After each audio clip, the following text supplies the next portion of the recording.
No story is a story without hope. This story is about the mix of misery and finding hope while drowning in disappointment. We are here with another wannabe hero and his dream of becoming an adventurer. What if his dream turns upside down, and we do not see a hero-oriented tale but someone who rules the underworld and punishes the sinners? Will our hero, Ku-chung, be able to maintain his innocence while navigating the dangers of the underworld? Our story starts with a view of H City in the R country, where a boy is riding his scooter somewhere. We know there are myriads of professionals in this world, but we all want some glorifying profession that brings not only fortune, but also dignity and honor to our name. Our guy wants the same thing. Our dreamer thinks that working hard is not the only factor for success. There is another thing called background. No doubt nepotism is going to take everything.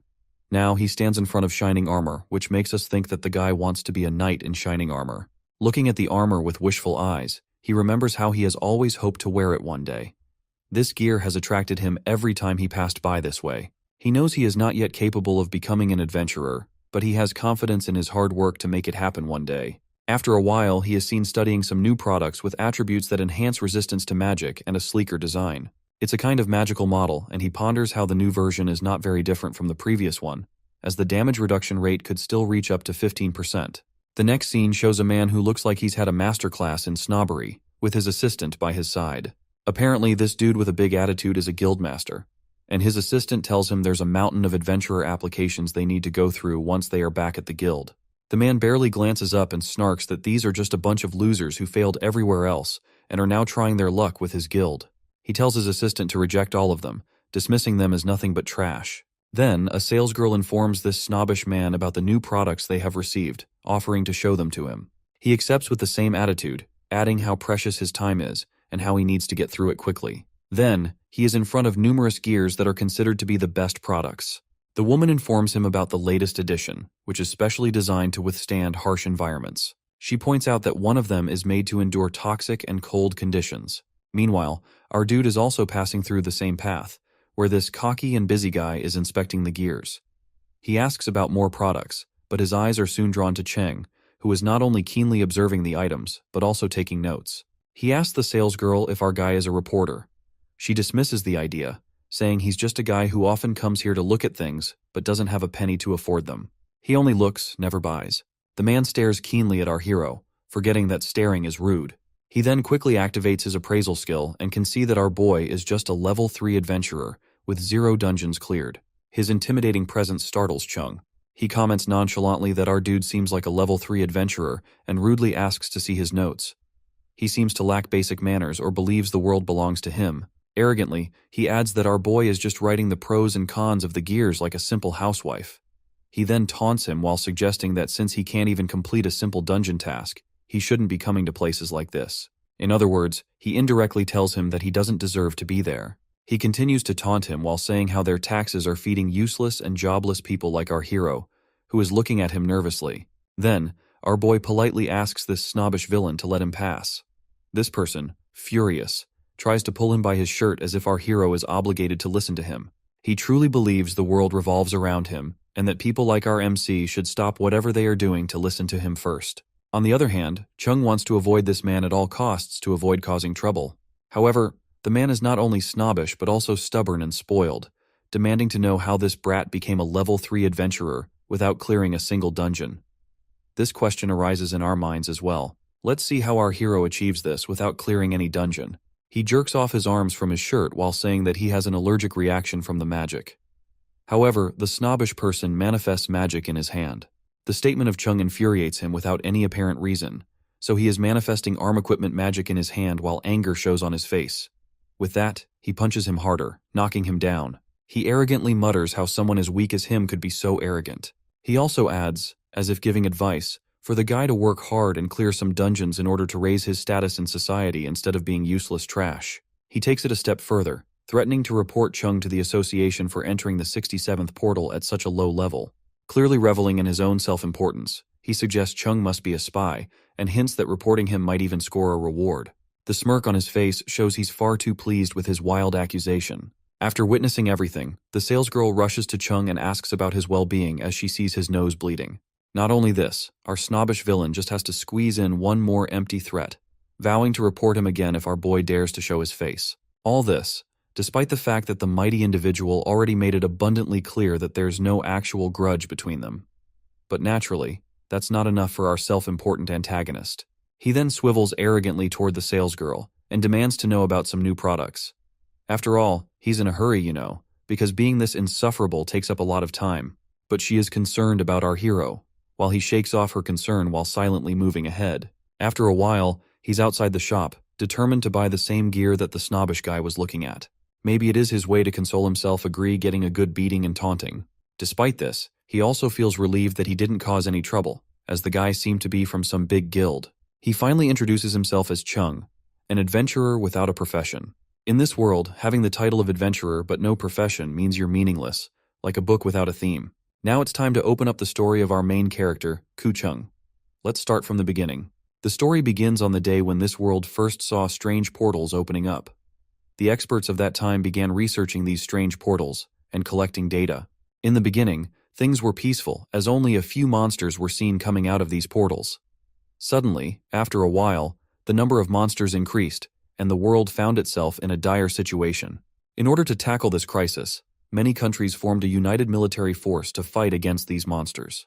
But after some experimentation, they realized that modern weapons were useless against these unfathomable monsters. Now, the military force wants to try this nuclear power, but before they can do it, salvation comes in the form of people with supernatural power during the battle. These people are called adventurers after discovering their relationship with the emergence of the monsters from those portals. It's as if destiny is giving the problem and the solution at the same time. Consequently, Chung's world sees a new profession which is called an adventurer.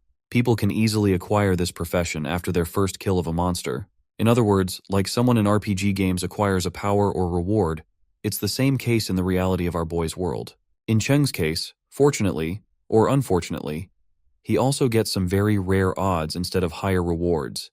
He gets the profession, but his body was not withstand with the magic to obtain this profession. In this new world, where monsters roam free, it turns out the real stars aren't the ones fighting for survival, but those with a natural flair for monster slaying. They're raking in fortune and fame, practically walking red carpets while swinging swords, becoming the new idols everyone worships. On the other hand, those with average talent must working their tails off just to scrape by.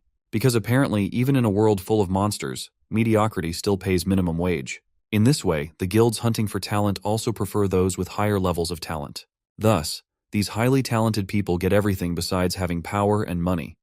Consequently, ordinary people without talent are pretty much left to rot, as if the monsters aren't enough of a problem.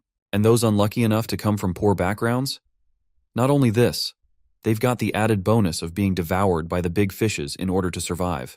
However, they also get an opportunity from the powerful, but our intelligent boy is not so certain about it. While thinking all of this mess-up system of his world, he is now somewhere in an abandoned building district, looking around at people who are all at level 20. While noticing this, he wonders whether they are going to face a dangerous portal, since most of the adventurers gathered there are at higher levels. Meanwhile, someone calls for him. It is his uncle Jung, Chung Hao, and Yuze. He is surprised to see the latter person.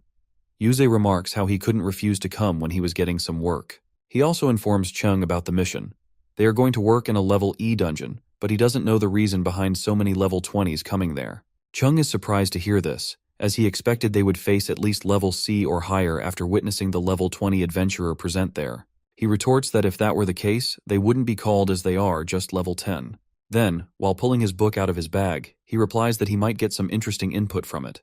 Someone interjects, commenting on Chung taking out his precious notebook. It's the same salesgirl we have seen before. Her name is Xia Qian.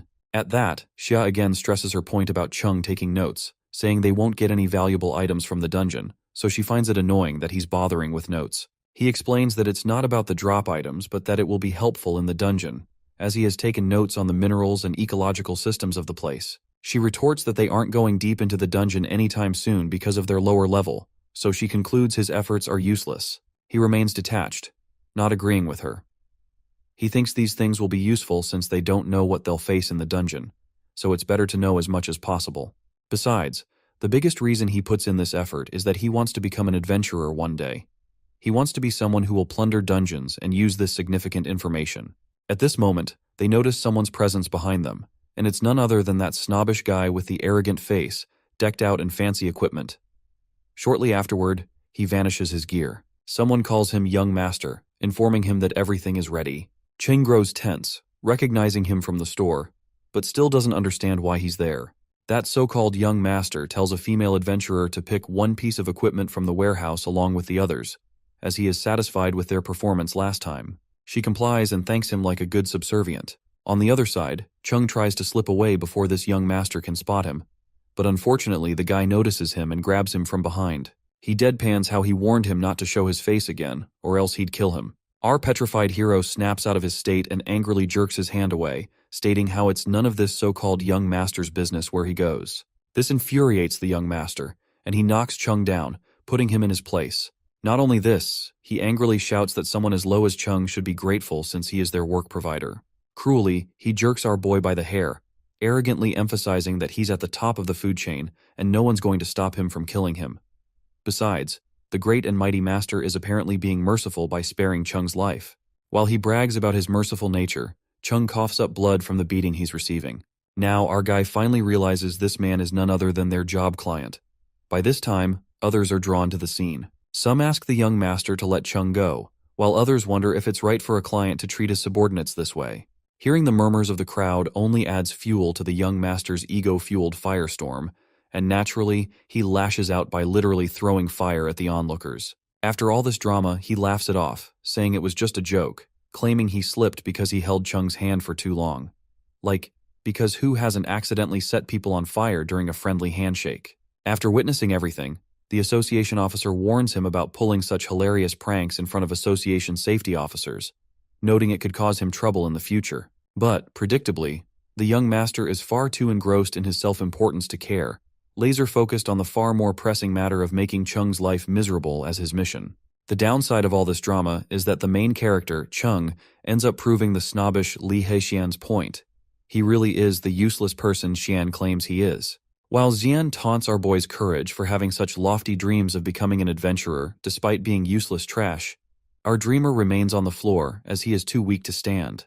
With a taunting smile, the bully expresses how sorry he is that someone like our MC is alive with such a pathetic life. Finally, Xian deadpans, suggesting maybe he should help our pathetic hero regarding this matter. Afterwards, he turns his attention to the beautiful association officer and, with a smirk, asks her to join him for a drink. She politely declines, clearly not falling for his charm offensive. On the other hand, Jia immediately rushes to Chung to check on his well-being. A spectator, who might belong to Xian's guild, comments how the president really has a peculiar habit of using someone as a cautionary tale. It's like he's got a personal mission to remind everyone of their place. Xian passes near that person and asks him about his usual special favor, leaving everything to him, which he complies with gladly. Another bald captain instructs everyone to get inside the dungeon. He informs them about the current situation of the dungeon, as they have detected the power level of the dungeon as level E and cleared out the dangerous monsters inside it. Now, lower-level adventurers, especially those from level 3 to 5, can enter without worrying about danger. Xia asks again about our guy's well-being. He tries to assure her that he's fine while his mind is focused on the mission. The mission involves entering the dungeon, or rather, the portals that open to another world. These portals emit magic that helps determine the level of danger the dungeon holds, which is further divided into levels A to E depending on the magical value emitted. Our weak guy has only handled dungeons of lower levels. Basically, this mission is about collecting minerals, as the dungeon is level E, and they are not there to clear it of monsters. He looks at the other adventurers, who are usually below level 10. Just like him, they're the crème de la crème of failure, all cast out from the dazzling world of high-stakes adventuring. These minor opportunities, like their current mission, are their only chance to enter the dungeon. After they finish their work, the portal will close automatically. However, the downside of these jobs is that they won't get their hands on valuable items, as all the valuable dungeon treasures and boss loot are reserved for their oh-so-lucky client. Our main character, Chung, is quite unfortunate to be born in this world that glorifies adventurers. He has a special kind of illness or allergic reaction to magic. Whenever he has direct contact with any kind of magic, he suffers from intense pain. However, he endures it to survive in this world. After a while, he enters the Tower of Forgetfulness. As soon as he steps into the portal, he starts to bleed badly. His friends rush to him, concerned about his condition. As he stands there, one adventurer muses about how he's a rare specimen of the abandoned adventurer. Another remarks mockingly that people like our hapless dreamer, with such rare diseases, make excuses about not reaching higher levels due to their illness. Otherwise, they would have soared higher. Chung wears a sorrowful expression while listening to this, though he should be used to the cruelty of this world by now. Anyway, they all get back to work, as that is their goal for coming here. Xia looks around to find him and spots him in the corner working. His uncle and friend also look at him with concern, as he has just puked blood and is now working furiously. His friend then asks his uncle about the meaning behind abandoned adventurer. His uncle explains that it is a rare magical disease in which adventurers can't use skills, fight, or react to magic. It usually awakens during the awakening ceremony of an adventurer and accompanies them as they level up. It has different levels, from a mild allergy level to something severe, sometimes even leading to organ damage. They even have a chance to die during combat because their bodies can't bear the magic. That's why they are called abandoned adventurers. It is revealed during his awakening ceremony that he is gifted with this magical disease, also known as magical intolerance. While looking at him, his uncle remarks how Chung could be quite powerful because he has collected small amounts of experience while going through dozens of dungeons. Meanwhile, our poor guy himself thinks about how he has relied on the exploration experience of working in the dungeon in order to level up. Essentially, magical disease has a cure, but it can only be treated abroad with high fees. Therefore, he is saving money in order to get himself healed. At this moment, he gets his hands on a job ad in which the Explorer Guild is in need of a strategy advisor. He is determined to become an adventurer. For this purpose, he will first get treated, buy equipment, and join a guild. He is determined to do all of this thing one day. After a while, they are finished with the gold loading as he carries the last load. People are talking about how they should leave immediately, as they might get caught in the dungeon if high-level adventurers exceed the portal level, which would result in an increase in the dungeon level. For them, it won't be possible to handle level 20 monsters. While doing his work, our hard-working hero turns to another side with a curious expression on his face. He senses powerful magic coming from a certain room and concludes that it must be because it is the room of the boss monster. He is now looking in that direction intently. However, he knows that they are about to leave the portal. What he senses makes him wonder whether there are two bosses in this dungeon. Suddenly, someone attacks him from the back, and he falls down. His companions protest at that. The person who attacks him explains that it is because their so-called president ordered them to take special care of Chung. While in pain, he doesn't understand what Xian's problem with him is because he hasn't done anything to offend him. On the other contrary, he hasn't done anything to provoke him. His new bully strides forward with the kind of enthusiasm usually reserved for finding the perfect parking spot, and proceeds to lecture Chung on the sheer horror of having a magic disease. He also adds that it was boss's brilliant idea to see Chung off. He even goes so far as to say that his boss indirectly told Chung that people like them don't have the right to breath. Despite his blabbering, Chung goes ahead. His companions try to stop him, but he doesn't listen to them and continues, keeps walking like a man on a mission, completely tuned out to their protests. This new person with all the glee of a villain in a B-grade movie is ready to use the highest level of magical skill to finish him off in one go. This dude is sadistic enough to tell our guy about his diabolical plan, as if explaining it to him will somehow make the spectacle even more satisfying. It's like if this villain wannabe is trying to say to our guy to watch closely how he is going to meet your end. All the while, Chung remains unperturbed, as if he's heard this kind of melodramatic nonsense one too many times. After hearing this sadistic claim, he now understands what Xian meant when he said that he would help him. Xian thinks that someone like our MC, who struggles to survive in this magical society with a magical disease, should just die to end their misery. The thought of these self-righteous bullies playing judge and jury with others' lives infruited our dear guy to the core. He is infuriated to think that these people consider themselves divine entities because they can play with and judge other people's lives without mercy. With this thought, he steps forward. Another scene shows the real reason Xian has enmity against Chung. It is shown that the news policy of the association is too concerned about the increasing competition between adventurers. In order to tackle this problem, they are going to train lower-level adventurers. Meanwhile, we see Xian in a car with a lady who might hire someone to clear out the trash, i.e., lower-level people. Xian agrees with her, saying that trash should be thrown out and no one will care about it. However, the lady is concerned about the association officers, but he shakes off her concern. He evilly states that people who shouldn't have the right to live, like low-level people, won't survive after today. While showing a merciless scene of Chung with misery on his face while his bully is about to kill him, he looks at the magical attack called Fireball, which is a level 3 magic skill. He understands that the reason the bully is using this level of magic skill is that they want to torture him instead of finishing him off in one blow. He tries to dodge it because he knows that even though this fireball is level 3, its strength is too high for someone like him to bear. He looks back, and there is an explosion of fire behind him. The villain has finally given the final hit to our helpless hero. On the other hand, he reminds himself that he wanted to be an adventurer, and this should not be his end. Then he summons a weapon as a last resort. The villain is quite annoyed to see him still alive. Our tough dude is still clinging to survival, his heart in shambles and blood spewing from his mouth. Seeing this sorry state, the villain decides it's time to end his suffering. He tosses our guy onto the ground like yesterday's garbage, and, just for good measure, gives his head a solid kick while Chung is still busy coughing up blood. The villain is quite sadistic and laughs at his situation because, at first, he thought that our helpless hero was seriously trying to counterattack, but this is not the case. Meanwhile, our MC is in great pain while a question arises in his mind about whether he has done something wrong to end up like this. Even as he is dying without gaining any power, it feels like other souls are also listening to his helpless cries. They answer with their own questions, like why they were killed. They also remark how they were killed even while resisting. They taunt the common perspective that people like them, who haven't even reached level 10, don't have the right to live. In the end, our guy has only one question in his mind, which is why is his end decided by others when it is his life? Meanwhile, something strange happens in the dungeon they are standing in. There is an abnormality in the dungeon. Now the dungeon boss monster has been replaced with the hell level. The villain looks back after sensing something. There are two monsters standing who have come out from their base. Although he is losing consciousness, he feels like he has seen the Grim Reapers in front of him. He is right, as these monsters are none other than the Black and White Soul Reapers. After a while, our not-so-dead hero finds himself surrounded by darkness and doesn't understand his whereabouts. While he's curious about his situation, a voice announces the entry of a new player. He immediately turns towards the source of the voice. The voice tells him to proceed with something. There is a strange miniature shrine in front of him. He observes carefully and concludes this is where the voice might be coming from.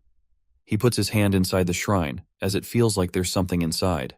However, he cries out in pain, as that something must have bitten him. The thing then emerges from the shrine and accuses him of poking it while calling him a pervert. Chung is stupefied to see a talking broom. It turns out, though, that this thing is a pen, and it's absolutely outraged at being mistaken for a household cleaning tool. The pen then congratulates him for activating a system. Chung doesn't understand a thing the mighty pen is saying. He asks about the place he is now and expresses how empty it is. The pen rolls the word empty, and Chung doesn't realize that he's standing on the gate of the Underworld. Upon realizing this, he is petrified to see it's true. There is a gate of ghosts beneath him. It must mean he is dead. He is terrified to realize that he is indeed dead after remembering how he was killed in the dungeon. He starts to cry vigorously after realizing that everything he had planned for his life, starting from treating his disease, has come to this. The pen nervously reminds Chung that this place is public, so he should keep his wailing down. Imagine a public space for ghosts where they could walk around for relaxation, and here's Chung, disturbing their peace because he's now one of them. What a joke. Despite the pen's reminder, Chung keeps crying for his lost life, in which he had dreams of leading an ordinary adventurer's life as if anything about being an adventurer could be considered ordinary. The pen tries to console him awkwardly by saying that his life was already too harsh, so there's no need for him to live at all. So, it's better to die. This pen of the dead has a weird sense of humor. However, it gets tired after a while and reminds Chung that he needs to go somewhere, so he should just stop crying now. Seeing his confused expression, the pen tells him to just follow it. As they move ahead, with our dear dead hero trailing behind the weird pen with a tired expression, he asks what will happen to him after his death. Instead of answering him, the pen dryly remarks on how easily he's accepted his death. They soon arrive at a very dark place, and the pen says they've reached their destination. Chang tries to ask more, but the pen interrupts, saying he'll know everything soon.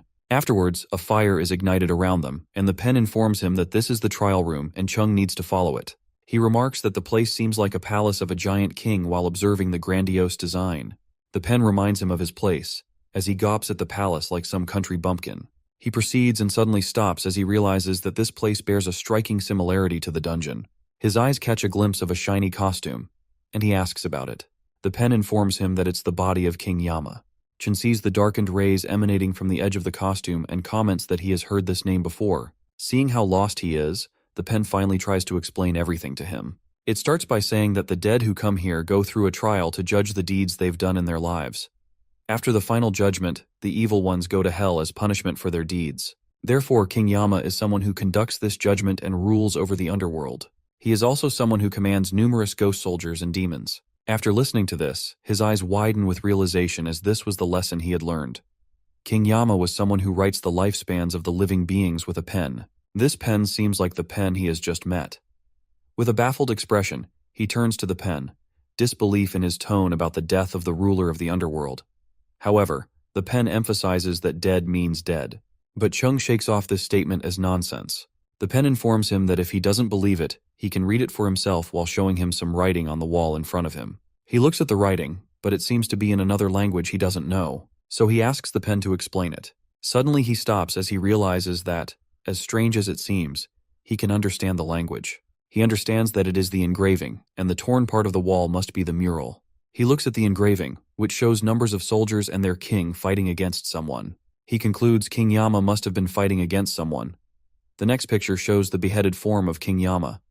He understands that King Yama was killed during the war he had initiated. Now his remaining body, without a head, is buried there. For some reason, epitaphs and murals are engraved, and a barrier is set up to protect the king's body. Then his eyes turn to the engraving, which is full of the king's resentment towards someone he doesn't know. Suddenly, he understands it is the war between the ruler of the Underworld, but he is still in disbelief. At this moment, a mission appears in front of him. This mission involves a quest in which he has to find the real head of King Yama, and he could get a legendary potion called Ming Po's Potion as his reward. With this reward, he could eliminate his illness. He has unlimited time to complete this task. He asks the pen about it. The pen informs him that it is his form of trial, which will help him get back to his life. He is shocked to hear this, and questions how the pen told him that he was dead. The pen nervously explains that he is half dead, despite the fact that he has accepted his demise so easily. After hearing this, he punches the pen hard and turns to the screen with renewed determination. Now he starts to comprehend his situation. He is not dead at all, so he might be in the dungeon. He considers this fishy mission, doubting whether he is really going back to life after completing it. Then he looks at the mission's rewards and concludes that, as he doesn't have much of a choice, he might as well accept the mission, as there is a chance for this strange potion to treat his illness. After all, beggars can't be choosers, so he accepts this mission. As soon as he clicks the yes button, multiple ugly and terrified-looking heads come out from the system and start roaming around him. At first, he doesn't understand these things, but then realizes these are the heads he has to separate King Yama's head from. The pen informs him that he has to select one head from them as his trial has begun. Chung comments dryly that these heads are piled up like a mountain and it seems impossible to find one head among them. Sensing his misery, the pen starts to laugh, saying it shouldn't be easy since it's a trial. At this moment, he is ready to tackle the challenge and starts to examine them one by one. He now has an ugly-looking kid's head in his hand and comments that some of the heads don't seem to belong to the ruler of the Underworld. He is still at a loss about how he's going to find the right head in this sea of heads. The pen asks about his plan. Chung thinks about online dungeon games, where there's usually a clue in the dungeon to solve puzzles. Now, he doesn't have any idea about the hidden rules or hints to solve this puzzle. He looks at the engraving records where the current situation of King Yama is depicted and understands that he needs to check the script for a clue. Meanwhile, the pen asks if he's an expert adventurer. He tries to shut it up as he needs to focus. Hey pen, no need to sprinkle salt in his already bruises life. Suddenly, he gets an idea and smiles widely. The pen is desperate to know what secret he has uncovered. He shakes his head to reject the idea. The pen tries to encourage him to share his thoughts, claiming to know the answer. However, instead of giving it any heed, Chung turns back and selects a head, stating that it is the head of the ruler of the Underworld. He reaches this conclusion because the script describes a large scar on King Yama's face and suggests that he still looks angrily at his enemy. Therefore, this head matches the description in the record. He turns to the pen and asks if he's right. The pen ambiguously answers that he will find out for himself. When he turns to the head again, one of its eyes starts glowing purple. Suddenly, there is an explosion, and he is thrown back. The pen now mocks him, saying he got the wrong answer. Chung doesn't understand where he went wrong. He inspects the inscription and realizes it didn't mention whether the head was human or not, apart from those two things. Then he thinks there must be something else that could help him. At this moment, the pen starts to announce a secret to reward the player's hard work. He deadpans that the trial has a time limit. This leaves him petrified for a moment. The pen continues, saying that the time duration depends on how long it takes for the black and white impermanence to eliminate the people on the upper dungeon. He explains further that when he was killed in that dungeon, it accidentally triggered the activation of the system, which has preset rules. These rules involve the black and white impermanence eliminating everyone, involving the death of the player, means our guy Chung. The usual target of these Soul Reapers is the monsters, and they are designed to kill those monsters who were supposed to kill him. On the contrary, the situation is reversed here, as he was killed by humans. So, these Soul Reapers, unable to distinguish between killers and other humans, are likely to kill every human on the upper floor, including his companions. The killing will continue unless he completes his trial. With a terrified expression, he asks for further explanation. He realizes with dread that his friends and companions might currently be fighting the dangerous Soul Reapers. Now he understands that he doesn't have the time he once thought he had. He must hurry to save his comrades from death. Afterwards, he is desperately running here and there, checking every head. He needs to hurry. He chants a mantra in his mind while looking at every head. Suddenly, he finds a head with a cap matching the costume body King Yama had been wearing. He reaches out to this head, exclaiming that he has finally found it. But as soon as he touches that head, there's an explosion, and he is now buried in a swarm of heads. After a while, he regains consciousness and hurriedly asks how long he was unconscious. The pen informs him it has been 20 minutes, increasing his worry. And as a cherry on top, during this process, he has also triggered a trap. This trigger increases the number of heads. The pen informs him that his time is almost up, as he has only 2 minutes to complete his trial and a chance to live. Suddenly, he starts to laugh. The pen is confused to see his mad state. He states with a maniacal expression that he now understands this game of the half-dead. Besides, he is already uncertain about some potion that could cure his disease, but it's nothing but a dark joke. The pen seems quite nervous listening to his babbling and even remarks that he has gone mad. However, ignoring the accusation, our boy seems like he has finally awakened. He now remembers the online strategy guide he frequently read. This guide mentions the Dark Dungeon rules, which revolve around playing dirty mind games. These rules involve mutual slaughter and toying with the mind. For this purpose, they give hope and despair at the same time. So in his case, he was given so many heads to make him desperate, but there was no right answer among them. This game is nothing but a way to mess with his mind. The real answer, the ultimate truth, is that they are playing with his mind. With this thought, he falls down and sits in disappointment. The pen, observing his expression, encourages him not to give up. It yells at him that he shouldn't give up, as this is his chance to come back to life. He answers with despair that he doesn't care if he comes back or not. The pen keeps trying to encourage him not to give up. However, his mind is still consumed by the term dark jokes, a hot topic in online discussions. This cruel concept involves the dungeon's habit of playing with minds. Like a British ruler, the cruel side of the dungeon is clever, as it uses the divide and rule tactic. This often leads players to kill each other. If that isn't the case, then it presents unsolvable puzzles or trials, making players die in despair. This whole disappointing melodrama seems like some kind of demon puppeteer toying with its puppets, aka players, enjoying its own show while making the players miserable. He finally thinks in despair about how stupid he was to believe he had a second chance. Then he looks at the pen, which is rolling around at full speed. At first, Chung thinks it's because the pen is in a hurry, but he quickly rejects this thought because the pen seems excited about something. However, he shakes off every thought, figuring it's none of his business. Then he looks at the pen again, and it seems like it's in pain. It also says, "Be careful," to someone. At first, Chung thinks it's directed at him, but then realizes that can't be true. After all, he's just sitting there, drowning in his own misery. Misery is indeed dangerous, but no one's going to shout at him to be careful about it. It's not like misery is going to shoot him. He then observes the floating heads and wonders why they are still floating. He knows they had been floating because of the impact of explosion shockwaves, but once those subsided, they should have been still. He doesn't understand why they are floating without any reason this time. He touches one of the heads and thinks it feels like stirring water with leaves floating on the surface. His touch on the water has affected them, making them float again. His thought process pauses for a moment as he remembers the image of a stick stirring water, and then he recalls the pictures of King Yama's head. He also remembers the engravings, which were filled with resentment and the scorn of King Yama toward someone. At this moment, his eyes widen in realization. However, instead of just guessing, he's determined to experiment. He looks up and tries to find the position of something.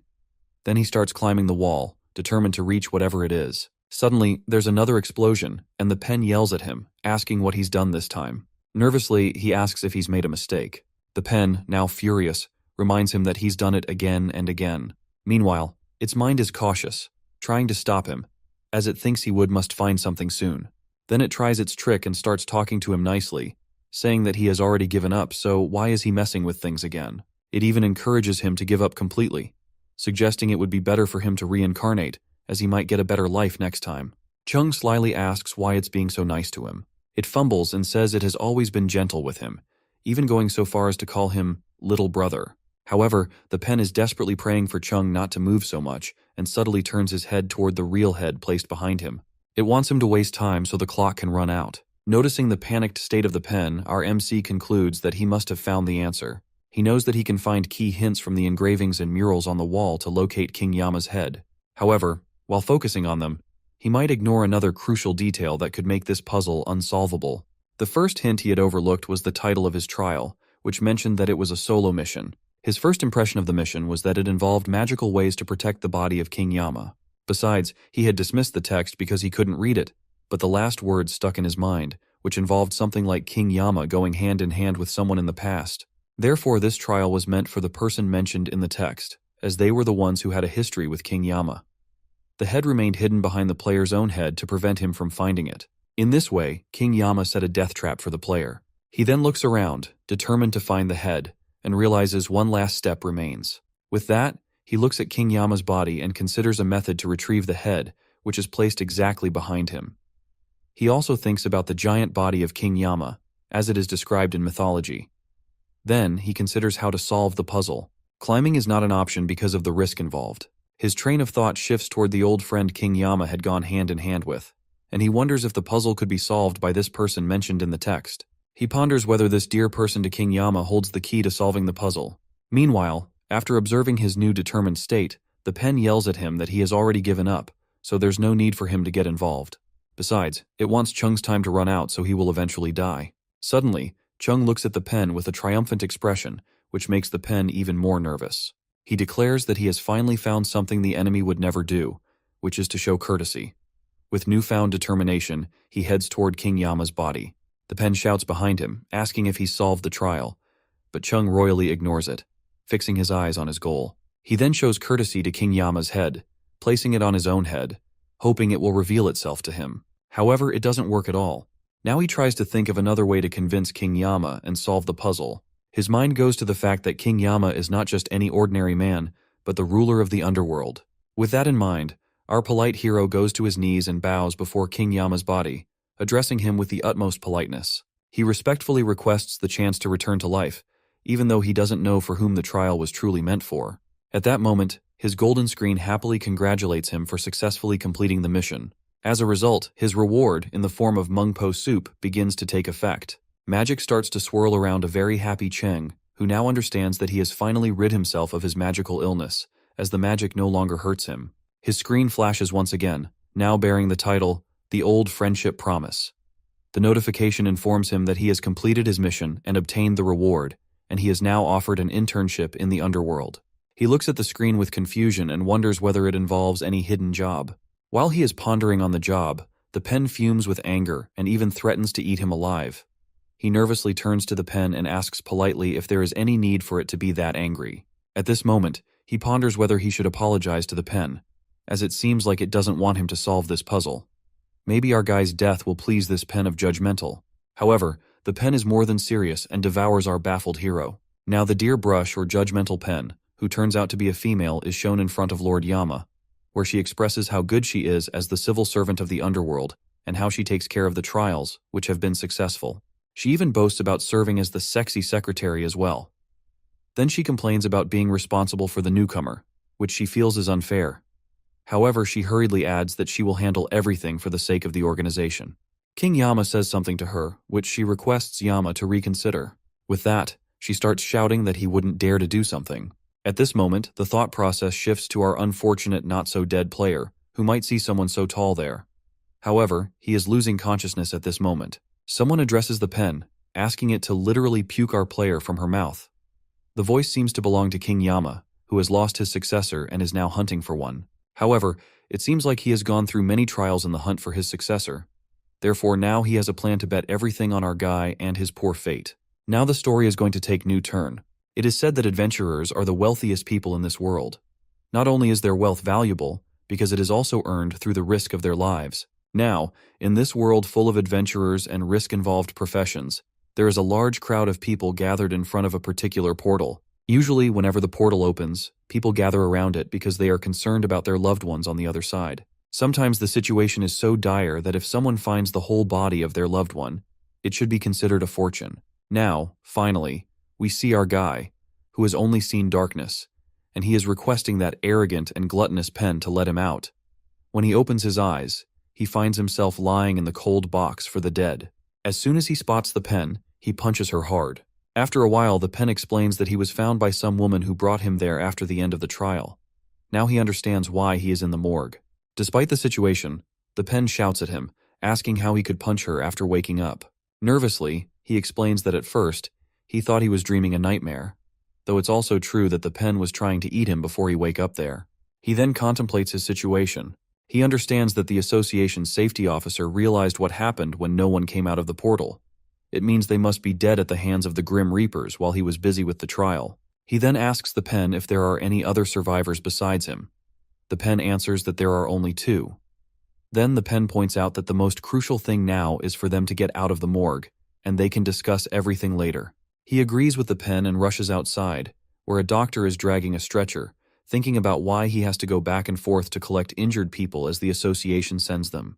The doctor even thinks about how tired he is of all these chores. However, the doctor sighs with relief, as this is his last delivery, and after it, he will be free. Suddenly, he spots Chung rushing outside and tries to warn him about running in the hospital. Then the doctor asks Chung if he knows where he is. He replies by knocking him out and apologizing for it. After doing this, he is confused about what to do next. The pen shouts at him, asking how he could stop, and suggests he put the person aside since it's not like the doctor is going to die. Following the pen's instructions, he sets the doctor aside and rushes outside. After a while, he is outside the hospital when a girl is shown talking on the phone about the verification of the list of dead from the guild. She assures someone on the phone about it and hangs up. Afterwards, she thinks with curiosity about how an E-level portal could be dangerous to anyone. Now, the chief is making things difficult for her, and she needs to clean up his mess. Meanwhile, our boy is comically looking here and there, trying not to be spotted by anyone. The girl glances behind her in Chung's direction but doesn't find anything, which leaves her confused. After a while, our dude is finally at the door of his small department and lets out a sigh of relief. The pen complains about how small this place is and asks him to confirm if he really lives there. It even comments on how spacious the Underworld is compared to this place. This prompts a dry remark from our not-so-funny guy that the rent in the Underworld must be lower than here. At that, the pen chuckles, saying it's free for the deceased. Tired, he crashes into his bed. The pen asks about his family, to which he answers that he has none. After hearing this, the pen taunts him about his background, saying it's not possible for him to have just sprung out of a rock. He informs the pen that when he was very young, his parents disappeared inside a portal as adventurers. Afterwards, he never found peace and lingered near the portals anxiously, hoping to get into one. At that, the ever-sarcastic pen asks whether he wants her to console his pitiful self. He retorts that she should clean the toilet instead. During this conversation, his eyes stick to the screen of his phone, where he still can't find any trace of himself. After the emergence of the portals, adventurers have become such a common profession that it has subdivided into countless rare professions like necromancers, oracles, or charioteers. However, the thing is, these are the kinds of hidden professions that are part of history. In contrast, he knows nothing about any job in the Underworld. It might be a hidden profession like those. His mind swirls with thoughts of his unique internship he has never heard of before. Besides, he is also in a dilemma about whether he should become an adventurer or not. Maybe after the cruel treatment from other adventurers, he has given up on his dream to become one. There are other things to reconsider. For example, the risk to his life in this field is another concern, as he has died once and been reincarnated by sheer luck. It doesn't mean he has an immortality potion or anything. Moreover, he now has to start from level 1, and the competition in the industry is already fierce. Not only that, there is also a chance people like Xian and his lackeys might come after him, who are against low-level adventurers without any significant reason. He grits his teeth, thinking about those cruel bullies. He wonders about their identity and the extent of the power they hold. It is also clear that they don't value the lives of anyone besides their own. He thinks about Xian, who kept hitting him just because he made him angry by merely existing. He is now uncertain whether he would be able to survive if he faced that man again. He now fully realizes the complications of his situation. Besides, the biggest question mark is how he could survive without being an adventurer in this world.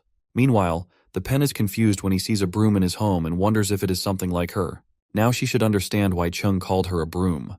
On the other side, he is still in a dilemma about what to do.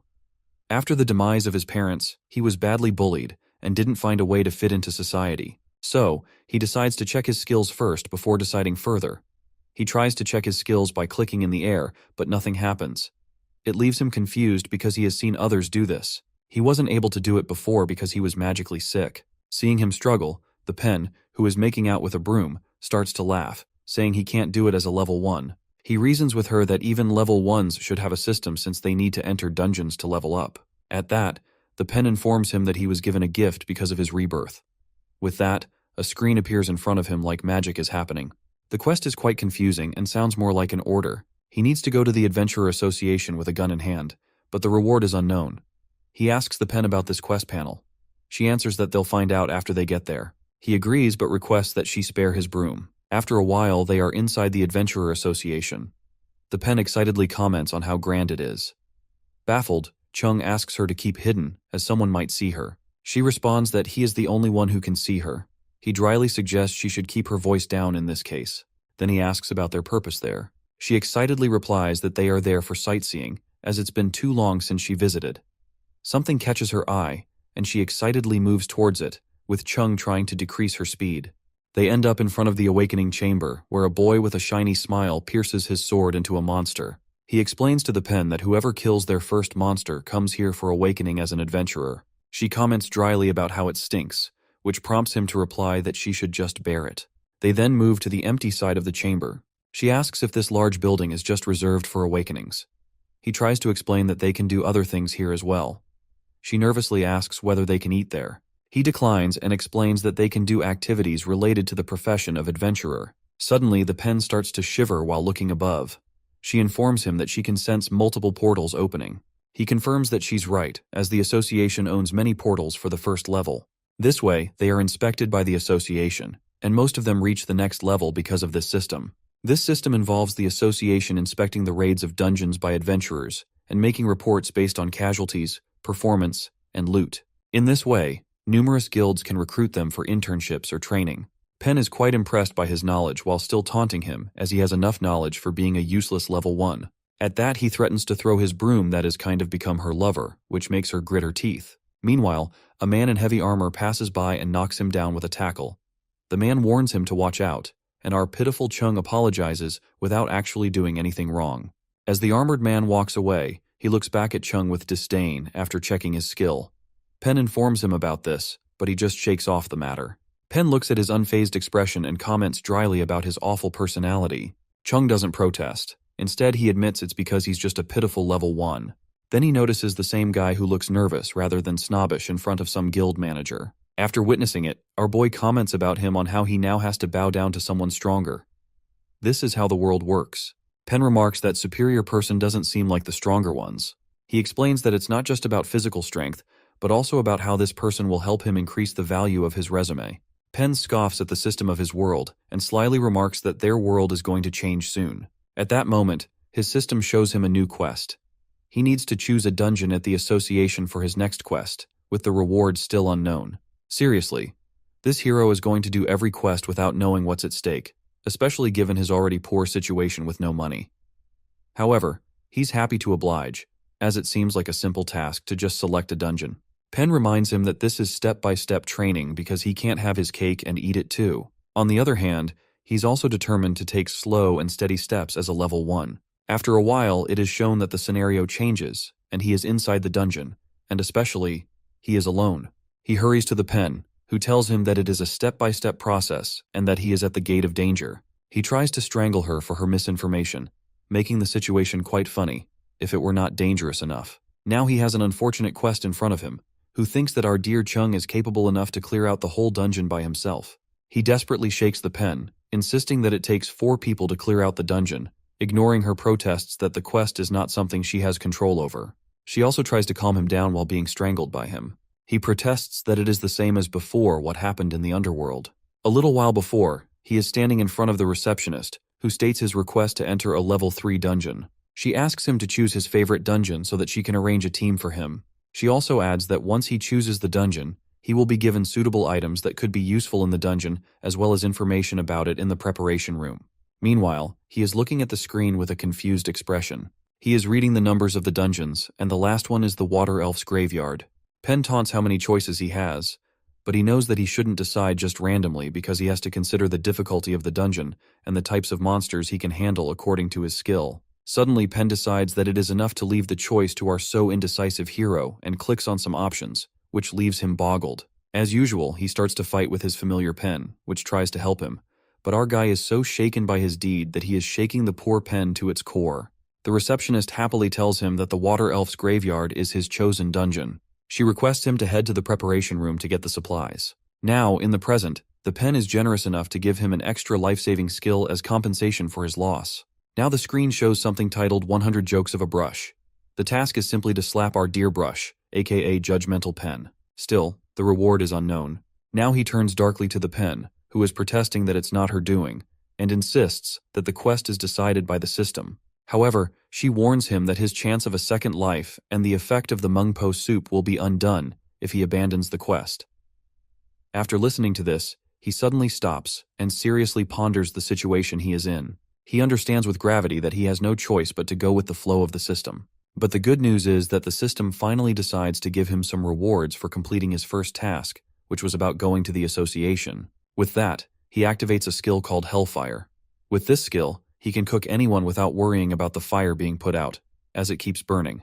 This special fire comes directly from the Sea of Hellfire. Not only this, but he also has another skill called Paperman. With this skill, he can create 3 clowns which will look like him.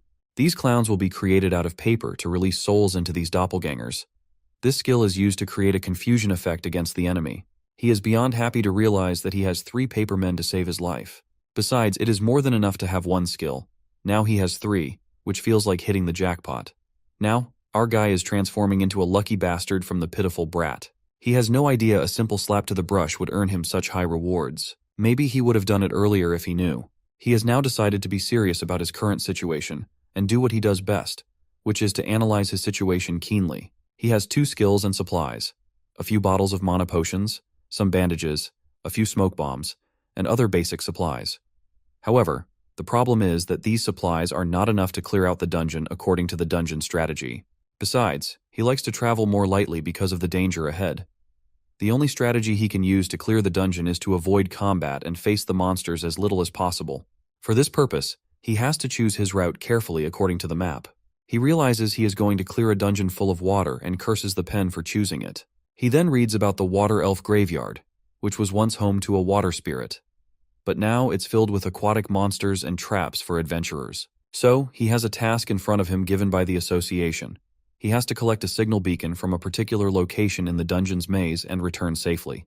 He wonders why the association didn't give him a task to defeat the boss monster. His incredibly brilliant mind concludes that this is the association's way of reusing the dungeon, because once someone defeats the boss monster, the portal would vanish. Over time, the association discovered that if they don't disturb our dear boss monster by opening his room door, the portal remains.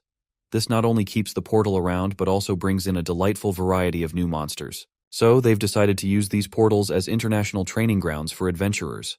How thoughtful of them. After hearing this explanation, the pen protests that their kind is being cheated due to this loophole. However, Chung is far too engrossed in his own thoughts to care about the pen's complaints. He's thinking of experimenting with something before moving ahead. With that in mind, he puts on his water walking boots and slowly steps onto the water's surface. These boots and gloves are magically enhanced for use in water, a luxury he couldn't enjoy before because of his magical disease. He needs to confirm if the issue is still a problem. As soon as he starts walking on the water without sinking, he shouts with joy as he is finally cured. The pen dryly questions why it took him so long to believe this fact. Now that he's confirmed his newfound freedom, he's fully ready to go. He looks at the map and spots many ruins that could serve as hiding places in this vast dungeon. So they proceed cautiously. Meanwhile, while examining the map, the pen complains about how poorly the map was drawn by the association officers. Because of course this is a high-class organization. As they continue, he feels like they're on a sightseeing tour if not for the looming danger of monsters. Then, he spots his mischievous pen, who decides that playing with starfish in a dangerous dungeon is a brilliant idea. He warns the pen that she'll be eaten if she gets closer to them, and she learns her lesson when one of them tries to eat her, thinking eating a brush can be a good idea. After a while, they spot a soul fragment of a frog. This type of soul magic is used for surveillance after casting a soul into it. He wonders who could have done such a job as he seems like the only adventurer there. As they move forward, he's getting increasingly satisfied by the lack of monster encounters. He figures there's a good chance they might clear this dungeon smoothly if things don't go south. At that exact moment, his nemesis, the system, decides to ruin his happiness. Now he's assigned the delightful task of defeating a monster because the system dubs him as the one-man army. He grumbles about his rotten luck and blames the stars, or rather, the system for his misfortunes, while the poor Brush, who's already had her fill of his complaints, gets caught in the crossfire. Chung even accuses her of reporting his progress to the system, which conveniently overlooked his efforts to clear the dungeon without taking any damage. The Brush vehemently denies this accusation, but who's listening?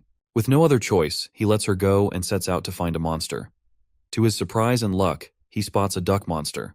They are something which is found in packs. Finding one alone is like winning the lottery. As soon as the monster spots him, it bolts. Our eager adventurer rushes after it, fearing that if it gets away, it might call its friends and create even more trouble. He notices a wooden whistle around its neck and decides to destroy it as his priority number 1. Activating his Hellfire skill, he's reminded that this fire comes straight from hell, so he better aim carefully. But with a target so small, aiming is no easy feat. The Brush chimes in, suggesting he use the skill with his weapon.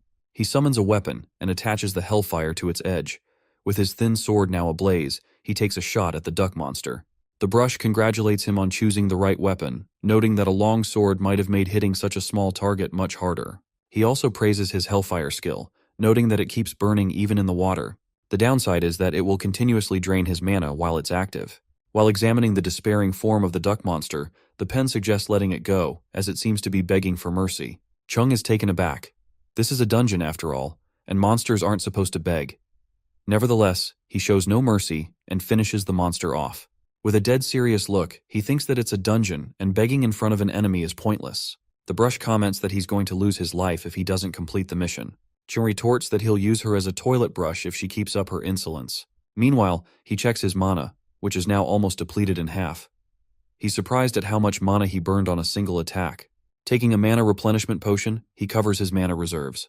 Though not completely drained, he's cautious, knowing he might not have time to replenish it in the middle of a battle. As they proceed, the pen questions his choice of weapon, calling it a toothpick due to its thin edge. She wonders why he didn't use a longsword or a dagger.